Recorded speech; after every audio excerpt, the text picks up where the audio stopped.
A liberdade religiosa está sendo afrontada em nosso país sob o pretexto de se estar combatendo a disseminação do coronavírus. Assim como outros setores da sociedade, as igrejas estão dando um exemplo de absoluta cooperação nesse momento de pandemia. O acatamento das medidas de isolamento foi inequívoco, além de ter sido rápida a busca de alternativas para prestar assistência espiritual sem a necessidade do ajuntamento de pessoas. Os religiosos desse país sabem muito bem a seriedade do momento e a maturidade no âmbito de todas as religiões. Mais que isso, as igrejas, como sempre fazem, têm dado mostras de solidariedade assistindo às comunidades menos favorecidas.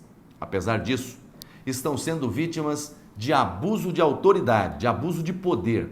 Vou dar alguns exemplos. Em Luiz Correia, Piauí, um pastor da Igreja do Evangelho Quadrangular estava com mais 3 pessoas fazendo a transmissão de um culto online. Foi interrompido por agentes da Vigilância Sanitária e pela Polícia Militar, que ordenaram o fechamento do templo. 4 pessoas dentro de um templo de pelo menos 300 metros quadrados.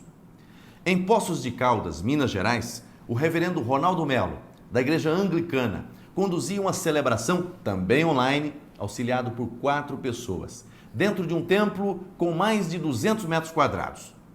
A celebração foi abruptamente interrompida. A polícia militar veio para a porta da igreja e o religioso foi notificado a suspender suas transmissões. Vejam que não estou me referindo a culto, a aglomeração de pessoas. Estou me referindo a igrejas cujos líderes estavam justamente obedecendo às normas sanitárias, ou seja, transmitindo celebrações pela internet para evitar que as pessoas tenham que sair de casa. O que está ocorrendo, portanto, é mais que restrição ao culto. É uma flagrante violação à liberdade religiosa, o que é simplesmente inadmissível.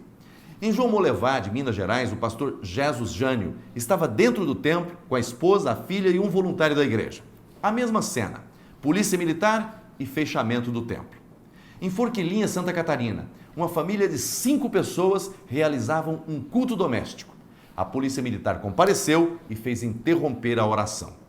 Nem na época do Império era proibido realizar culto doméstico. Aliás, o que um culto realizado por uma família que está convivendo todo o tempo na mesma casa fará de diferença em relação à pandemia do coronavírus?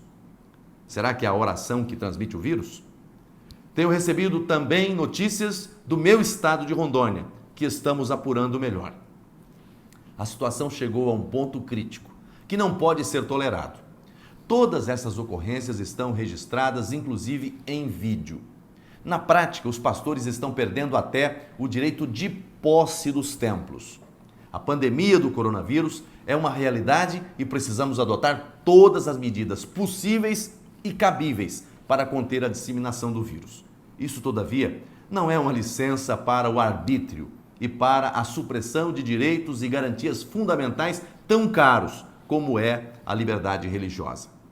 Assim como é necessário, excepcionalmente, o ajuntamento de pessoas em pequenos grupos para a manutenção de serviços essenciais, não se pode impedir que qualquer religioso utilize seu templo para realizar uma transmissão online ou prestar assistência espiritual, seguindo as recomendações, obviamente, do Ministério da Saúde.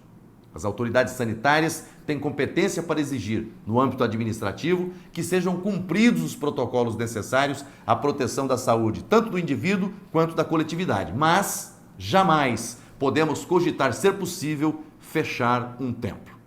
O mais grave é valer-se de força policial em atitudes absolutamente constrangedoras para fazer valer medidas abusivas.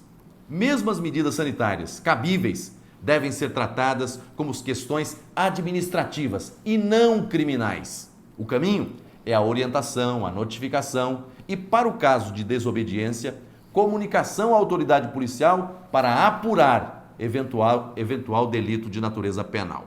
Jamais se pode admitir o fechamento sumário de uma igreja. Excessos não podem ser tolerados.